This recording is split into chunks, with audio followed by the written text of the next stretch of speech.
ચાલો ફ્રેન્ડ્સ, હવે ડાયપોલના વિષુવરેખા પરના કોઈ પણ બિંદુએ વિદ્યુત ક્ષેત્રનું સૂત્ર મેળવવાનું છે.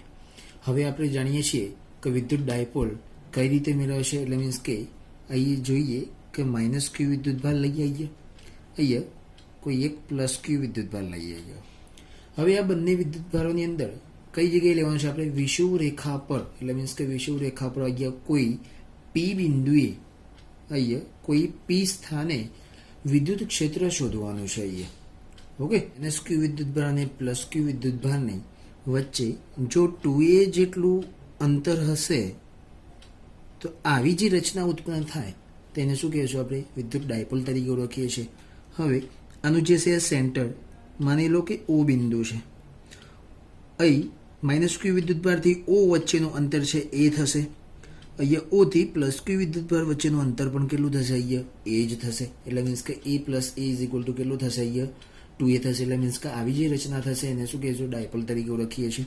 હવે જોઈએ પ્લસ ક્યુ વિદ્યુતભારના કારણે પી બિંદુએ લાગતું વિદ્યુત ક્ષેત્રની જે દિશા છે, ઓકે, એ પી તરફની છે. એટલે મીન્સ કે આપણને ખબર છે બધાને કે પ્લસ ક્યુ વિદ્યુતભાર જે છે એની જે ક્ષેત્ર રેખાઓ છે એ બહારની તરફની હોય છે. કઈ બાજુની હોય છે? બહારની તરફ.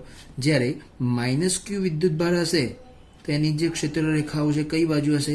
અંદરની તરફ હશે. ઓકે, તો હવે જોઈએ કે આ જે પ્લસ ક્યુ વિદ્યુતભાર છે એના કારણે વિદ્યુત ક્ષેત્રની જે દિશા છે અહીંયા કયો છે? પ્લસ ક્યુ વિદ્યુત ક્ષેત્ર. હવે જોઈએ કે માઇનસ ક્યુ વિદ્યુત ક્ષેત્ર જે છે એ કઈ દિશામાં લાગશે? એના માઇનસ ક્યુ વિદ્યુતભાર તરફ. એટલે મીન્સ કે અહીંયા વિદ્યુત ક્ષેત્ર કઈ બાજુ હશે? ઈ માઇનસ ક્યુ તરીકે લેવામાં આવે છે. હવે જોઈએ આજે ઓ બિંદુથી પી સુધીનું અંતર કેટલું છે? અહીંયા આર સુધીનું છે. ઓકે, અહીં કેટલું અંતર છે? અહીંયા આર આપેલું છે, સ્મોલ આર. ઓકે, હવે જોઈએ કે પ્લસ ક્યુ વિદ્યુતભાર એટલે મીન્સ કે અહીંયા મારે અંતર શોધવું છે. અહીંયા મારે પ્લસ ક્યુ વિદ્યુતભારથી પી સુધીનું મારે અંતર શોધવું છે. ઓકે, તો આપણને ખબર છે કે અહીંયા આ વચ્ચેનું માઇનસ ક્યુ વિદ્યુતભારથી પ્લસ ક્યુ વિદ્યુતભાર વચ્ચેનું અંતર કેટલું છે? 2a છે. ઓકે, અને પી અને ઓ વચ્ચેનું અંતર આર છે. માઇનસ ક્યુ વિદ્યુતભારથી ઓ વિદ્યુતભાર વચ્ચેનું અંતર આર છે. તો એવી જ રીતે માટે પ્લસ ક્યુ વિદ્યુતભારથી પી સુધીનું મારું અંતર લેવું છે. તો અહીંયા લખાય કે પ્લસ ક્યુ વિદ્યુતભારથી પી સુધીનું અંતર શોધવું હોય મારે તો પાયથાગોરસના પ્રમેય મુજબ મારે આ કર્ણ કહેવાય અહીંયા. ઓકે, તો આ મારે આ ત્રિકોણ માટે મારે પાયથાગોરસનો પ્રમેય લેવો છે. તો પાયથાગોરસનો પ્રમેય પ્રમાણે અહીં શું થશે કે એક બાજુનો વર્ગ અને બીજી બાજુનો વર્ગ બરાબર શું થશે? અહીંયા કે આર સ્ક્વેર વત્તા બીજી બાજુનો વર્ગ એ સ્ક્વેર બરાબર અહીંયા શું આવશે? પ્લસ ક્યુ પીનો સ્ક્વેર. ઓકે, તો અહીંયા મારે સૂત્ર મેળવવું હોય તો આર સ્ક્વેર એમને એમ જ રાખો, એ સ્ક્વેર એમને એમ રાખો. જો મારે ખાલી શાનું વર્ગનું શોધવાનું નથી મારે અંતર, કોનું શોધવાનું? ખાલી પ્લસ ક્યુ વિદ્યુતભારથી પી સુધીનું. તો અહીંયા શું આવશે? પ્લસ ક્યુ વિદ્યુતભાર પી. આ વર્ગ છે કઈ બાજુ આવશે? આ બાજુ આવી જશે. તો આ બાજુ શું આવી જશે? વર્ગમૂળ થઈ જશે. સેમ ટુ સેમ એ જ પદ્ધતિથી પાયથાગોરસના પ્રમેય મુજબથી આપણે આ બાજુનું પણ આપણે શું શોધી શકશું? એનું એ જ મૂલ્ય આ રીતે આવી જશે, R square plus A square. આ બાજુનું પણ શું આવશે? R square plus A square મૂલ્ય મળી જશે. હવે અહીં પણ એવું લખાશે માઇનસ ક્યુ વિદ્યુતભાર પી સુધીનું અંતર. હવે જોઈએ મિત્રો કે પ્લસ ક્યુ વિદ્યુતભાર વડે ઉત્પન્ન થતું વિદ્યુત ક્ષેત્રની આપણે જ્યારે વાત કરીએ છીએ. હવે પ્લસ ક્યુ વિદ્યુતભાર વડે ઉત્પન્ન થતું વિદ્યુત ક્ષેત્ર અને અહીંયા લખીશું આપણે હવે માઇનસ ક્યુ વિદ્યુતભાર વડે ઉત્પન્ન થતું વિદ્યુત ક્ષેત્ર. મિત્રો આપણને ખ્યાલ જ છે કે વિદ્યુત ક્ષેત્રનું જે સૂત્ર છે એ આપણે અહીંયા લખીએ કે E ઇઝ ઇક્વલ ટુ શું આવશે? અહીંયા કે ક્યુ બાય આર સ્ક્વેર. આર શું છે? અહીંયા અંતર છે. તો એટલા માટે આપણે અંતર લીધું છે અહીંયા કે પ્લસ ક્યુ વિદ્યુતભારથી કોઈ પી બિંદુ સુધી. ઓકે, મારે વિદ્યુત ક્ષેત્ર શોધવું છે એનો વચ્ચેનું અંતર કેટલું આપ્યું છે? Under root R square plus A square આપેલું છે. તો મારે અહીંયા લખાશે ઈ સદિશ પ્લસ ક્યુ વિદ્યુતભાર બરાબર અહીંયા શું લખાશે મારે? કે ક્યુ અપોન અહીંયા આપી દીધો છે, આપણને ખબર છે કે વર્ગમૂળ છે ને એનો વર્ગ થશે તો એની એ જ કિંમત થશે, ખાલી આટલી કેટલી થશે, ઉપરથી વર્ગમૂળ દૂર થઈ જશે. અને જો સદિશ મૂક્યો છે તો વિદ્યુત ક્ષેત્ર અહીંયા પી કેપ મૂકવું પડશે. અહીંયા એવું જ એનું અહીંયા સમીકરણ નંબર 1 આપી દઈએ અહીંયા. ઓકે, તો હવે જોઈએ કે -q વિદ્યુત ભાર વડે ઉત્પન્ન થતું વિદ્યુત ક્ષેત્ર પી બિંદુ અગાડી અહીંયા પણ કેટલું થશે, kq/r² + a² પી કેરેટ. ઓકે, તો હવે જોઈએ કે સમીકરણ કેટલું મળ્યું, અહીંયા 2 નંબર મળ્યું. હવે સમીકરણ 1 અને 2 નું મૂલ્ય કેવું છે, અહીંયા સમાન છે. જો મિત્રો અહીંયા સમીકરણ નંબર 1 અને સમીકરણ નંબર 2 તો લખાય કે સમીકરણ 1 અને 2 નું જે મૂલ્ય છે કેવું છે, અહીંયા સમાન છે. જો બંનેનું મૂલ્ય કેવું છે, સમાન છે, kq/r² + a² * p cap, kq/r² + a² * p cap. તો એના પરથી આપણે એવું લખી શકાય કે મૂલ્યની વાત કરીએ જ્યારે અહીંયા દિશા લખાશે એટલે સદિશ લખાશે નહીં, ઇઝ ઇક્વલ ટુ અહીંયા શું આવશે, E - q બરાબર આપણે શું લઈએ અહીંયા E વિદ્યુત ક્ષેત્ર બરાબર અહીંયા સૂત્ર મૂકી દઈએ kq/r² + a². સમીકરણ નંબર આપણે શું આપી દઈએ, 3 નંબર આપી દઈએ. ઓકે, હવે જોઈએ કે ડાયપોલની અક્ષને, હવે આકૃતિ સમજાવો મિત્રો. હવે તમે કે ડાયપોલની જે અક્ષ એટલે મીન્સ કે કોઈ અક્ષ એટલે શું કે કોઈ પણ બે વિદ્યુત ભાર એટલે મીન્સ કે -q વિદ્યુત ભાર અને +q વિદ્યુત ભાર માંથી જે રેખા પસાર થતી હોય એને શું કહીશું, આપણે અક્ષ કહીશું. અને અક્ષને લંબ દિશાની અંદર કોઈ પી બિંદુ આગળ શું ઉત્પન્ન થાય છે, અહીંયા કોઈ બે ઘટકો લઈએ છીએ અહીંયા. ઓકે, -q ડાયપોલની અક્ષને લંબ રૂપે અહીંયા પી બિંદુ આગળ અહીંયા કોઈ બે ઘટક લઈએ છીએ, જે ઘટક અનુક્રમે એકબીજાની વિરુદ્ધ દિશામાં થાય છે. ઓકે, તો અહીંયા ઘટકનું નામ એ ગયા +q વિદ્યુત ભારના કારણે અહીંયા શું આવશે, sin θ. જ્યારે અહીંયા શું આવશે, E -q વિદ્યુત ભારના કારણે અહીંયા E -q sin θ આવશે. તો એ આપણે અહીંયા સમજી લઈએ આ બંને વસ્તુ થિયરીની અંદર. ડાયપોલની અક્ષને લંબ દિશામાં પી બિંદુ પાસે બે ઘટકો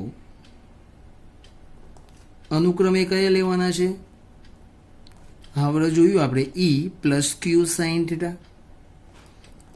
અને કયો આવશે E - q sin θ. આ જે બંને છે મળે છે તે બીજાની વિરુદ્ધ દિશામાં મળે છે. કઈ દિશામાં મળે છે, વિરુદ્ધ દિશામાં મળે છે. અને વિદ્યુત ક્ષેત્રની અસર શું કરશે, અહીંયા નાબૂદ કરે છે. વિદ્યુત ક્ષેત્રની જે અસર ઉત્પન્ન થશે, અસર નાબૂદ કરે છે. શું થાય છે, અહીંયા વિદ્યુત ક્ષેત્રની અસર નાબૂદ કરે છે. એટલા માટે અહીંયા જોઈ લઉં, સમજી લઈએ અહીંયા કે +q વિદ્યુત ભાર અને -q વિદ્યુત ભાર એટલે મીન્સ કે ડાયપોલની અક્ષને અહીં કોઈ લંબ દિશાની અંદર પી બિંદુ અગાડી બે ઘટકો લેવામાં આવે છે, E + q અને sin θ, અને બીજો છે નીચેની દિશામાં, આ દિશામાં વિદ્યુત ક્ષેત્ર અને આ દિશામાં એટલે મીન્સ કે પરસ્પર કેવું છે, અહીંયા વિરુદ્ધ દિશામાં છે. ઓકે, તો આ બંને વિરુદ્ધ દિશામાં હોવાના કારણે એની જે વિદ્યુત ક્ષેત્રની જે અસર ઉત્પન્ન થતી હશે એ બંને કેવી હશે, અહીંયા નાબૂદ થશે. હવે અહીંયા બે ટોપિક છે કે ડાયપોલની અક્ષને કઈ દિશામાં છે, લંબ દિશામાં છે. હવે બીજો ટોપિક છે અહીંયા કે ડાયપોલની, લખીએ અહીંયા કે ડાયપોલની અક્ષને સમાંતર દિશામાં. ઓકે, તો અહીંયા બીજો ટોપિક છે કે ડાયપોલની, અહીંયા બીજો ટોપિક છે કે ડાયપોલની અક્ષને સમાંતર દિશામાં. કઈ સમાંતર દિશા એટલે મીન્સ કે આ જે ડાયપોલ જે તમને દેખાય છે મિત્રો, આ જે ડાયપોલ છે એની સમાંતર દિશામાં એટલે મીન્સ કે પી વિદ્યુત ક્ષેત્ર છે અહીંયા, તો કઈ દિશામાં છે, એની સમાંતર દિશાની અંદર. તો આ બંને જે છે, આ દિશા અને આ દિશા બંને એકબીજાના કેવા છે, સમાંતર છે. ઓકે, તો આ બંને એકબીજાના કેવા થશે, અહીંયા સમાંતર થશે. તો સમાંતર દિશાની અંદર અનુક્રમે બે ઘટકો ઉત્પન્ન થાય છે, અનુક્રમે બે ઘટકો જોવા મળે છે, જે E plus Q cos theta અને E minus Q cos theta, જે એક જ દિશામાં જોવા મળે છે. કઈ દિશામાં જોવા મળે છે? ફક્ત એક જ દિશાની અંદર જોવા મળે છે.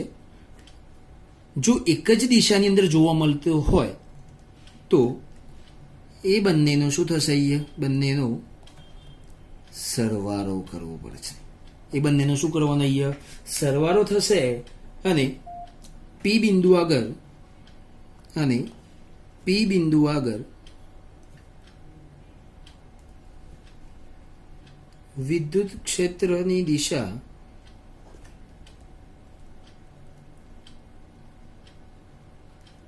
ડાયપોલની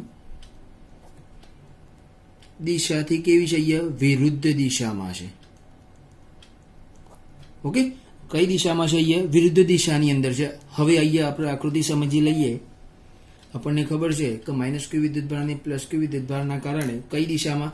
સમાંતર દિશાની અંદર અહીં પ્લસ ક્યુ વિદ્યુતભારના કારણે અહીંયા કયું ઉત્પન્ન થશે? પ્લસ ક્યુ કોસ થીટા અને માઇનસ ક્યુ વિદ્યુતભારના કારણે અહીંયા શું ઉત્પન્ન થશે? E minus Q cos theta. એટલે મીન્સ કે આ બંને જે મળે છે આપણને બંને ઘટકો એ ડાયપોલની અક્ષને કેવી છે? અહીંયા સમાંતર છે. પરંતુ આપણને ખબર છે કે જ્યારે વિદ્યુત ડાયપોલની અંદર આપણે વાત કરીએ છીએ ત્યારે ડાયપોલ જે મોમેન્ટ છે એ કઈ દિશાથી કઈ દિશા તરફ હશે?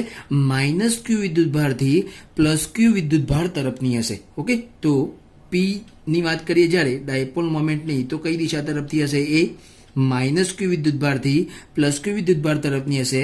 અહીંયા વિદ્યુત ક્ષેત્ર કઈ બાજુથી જાય છે? અહીંયા પી વિદ્યુતભાર, એટલે મીન્સ કે આ દિશાની અંદર પસાર થાય છે. વિદ્યુત ક્ષેત્ર કઈ દિશાની અંદર પસાર થાય છે?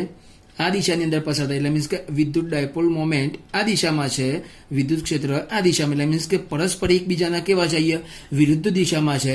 એટલા માટે અહીંયા કે માઇનસ પી કેપ તરીકે લેવામાં આવે છે. ઓકે, તો આપણે હવે વાત કરીએ, અહીંયા સમજીએ કે અનુક્રમે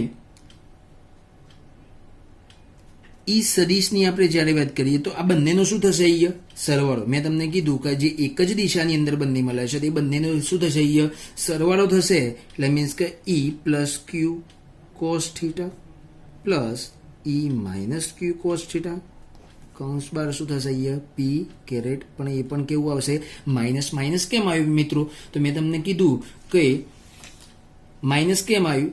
તો વિદ્યુત ડાયપોલની જે દિશા છે એ માઇનસ ક્યુ વિદ્યુતભારથી પ્લસ તરફની છે અને વિદ્યુત ક્ષેત્રની જે દિશા છે કઈ છે? તમારી આ દિશા. એટલે મીન્સ કે પરસ્પર એકબીજાને કેવું છે? વિરુદ્ધ છે. એના કારણે અહીંયા પી બરાબર શું આવે? પી કેપ બરાબર માઇનસ પી તરીકે અહીંયા લેવામાં આવશે. હવે મિત્રો આપણને ખબર છે કે E પ્લસ ક્યુ અને E માઇનસ ક્યુ બરાબર આપણે શું લીધું હતું અહીંયા? ઓકે, તો અહીંયા આપણને ખબર છે E પ્લસ ક્યુ બરાબર E માઇનસ ક્યુ બરાબર આપણે શું લીધું છે? અહીંયા E લીધું છે. અને એની કિંમત આપણને ખ્યાલ છે કે કે ક્યુ upon R square plus A square તરીકે આપણે લઈએ છીએ. તો એના બદલામાં આપણે શું લખી શકાશો? અહીંયા તો લખી દઈએ E કોસ થીટા પ્લસ અહીંયા પણ શું લખાશે? E cos theta.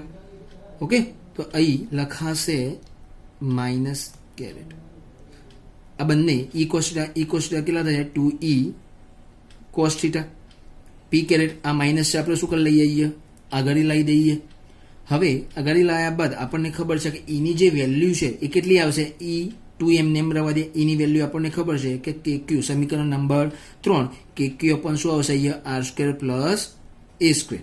ઓકે, અને થીટાની જે કિંમત આપણે મેળવવી હોય તો અહીંયા આપણે જોઈ લઈએ કે થીટા બરાબરની વાત કરીએ તો અહીં જે માઇનસ ક્યુ વિદ્યુતભાર છે અહીંયા જેટલો થીટા હશે એટલો જ આનો પણ કેટલો થશે? અહીંયા કોણ થશે? તો આપણને બધાને ખબર છે કે અહીંયા જો મારે અહીંયા થીટા મારે મૂલ્ય લેવું છે, ઓકે, તો કોસ થીટા બરાબર શું થશે? અહીંયા મિત્રો એ ધ્યાન રાખજો, કોસ થીટા બરાબર આપણું સૂત્ર શું છે? પાસેની બાજુ ભાગ્યા શું થશે? અહીંયા કર્ણ. તો પાસેની બાજુ કયું છે થીટાની? તો પાસેની બાજુ શું થાય? માઇનસ ક્યુ થી O. તો એનું મૂલ્ય કેટલું છે? A છે. તો અહીંયા પાસેની બાજુ ભાગ્યા કર્ણ બરાબર અહીંયા શું આવશે? A. અને કર્ણ બરાબર આપણને ફાઇન કરેલો જ છે. તો R square plus A square કૌંસ બાર 1/2 બરાબર શું થશે? અંડરરૂટ પણ લખાય. ઓકે, તો આ જે કિંમત તમને મળી છે અહીંયા કોસ થીટાની એ આપણે આની અંદર મૂકી દઈએ. આની અંદર મૂકી દઈએ હવે. ઓકે, તો ગુણ્યા એ અપન શું આવશે? અહીંયા R square plus A square કૌંસ બાર 1/2. ઓકે, ઇન્ટુ પી કેપ એમને એમ જ મૂકી દઈએ. હવે જોઈએ આ એમને એમ જ છે. ઓકે, તો મિત્રો અહીંયા ખાસ ધ્યાન રાખજો કે આપણને ખબર છે કે અહીંયા 2 ક્યુ અને એ આ ત્રણે ભેગા કરી દઈએ અહીંયા, માઇનસ અહીંયા કે આપણે આ બાજુ લઈ દઈએ 2 Q A into P cap. Okay, upon શું આવશે અહીંયા R square plus A square અહીંયા 3/2. મિત્રો આપણે 3/2 કઈ રીતે આવશે તો અહીંયા સમજી લઈએ અહીંયા કે R square plus A square એક ઘાત અને R square plus A square અહીંયા શું આવશે અહીંયા 1/2. તો આપણને ખબર છે કે 1 પ્લસ 1/2 તો અહીંયા શું થશે 2 ગુણ્યા 1. ઓકે, તો અહીંયા કેટલા થશે 2 થશે. તો અહીંયા 2 પ્લસ 1/2 બરાબર શું અહીંયા 3/2. તો આ રીતે આની ઘાત 3/2 થશે. ઓકે, આના પરથી માઇનસ તો કે તો ખરો જ. આની વેલ્યુ આપણને શું આવશે અહીંયા પી. તો આની વેલ્યુ શું આવે પી બરાબર શું લખાશે 2q એ લખાશે ઇન્ટુ પી કેરેટ અપન શું લખાશે અહીંયા R square plus A square અહીંયા 3/2. હવે મિત્રો એક સમયે કેવો છે કે જ્યારે પી બિંદુ જે છે એને દૂર લેવામાં આવે છે, એને શું કરવામાં આવે દૂર તરફ લઈએ તો જ્યારે એ જે છે અંતર એને શું કરવામાં આવે છે આપણે અવગણી નાખીએ છીએ. ઓકે, તો એ બરાબર આપણે શું મૂકી દઈએ 0 મૂકી દઈએ અહીંયા. તો લખી દઈએ minus K P into P cap upon અહીંયા 0 મૂકી દઈએ તો અહીંયા શું લખાશે આર સ્ક્વેર ગુણ્યા 3/2. અહીંયા 0 મૂકી દેશે 0 આવશે અને આર સ્ક્વેર પ્લસ 0 એટલે બરાબર શું આવશે અહીંયા આર સ્ક્વેર જ આવશે. આ 3/2 અહીંયા 2 કે શું થઈ જાય અહીંયા ઉડી જશે. તો minus K P into P cap upon શું આવશે અહીંયા આરનો ઘન.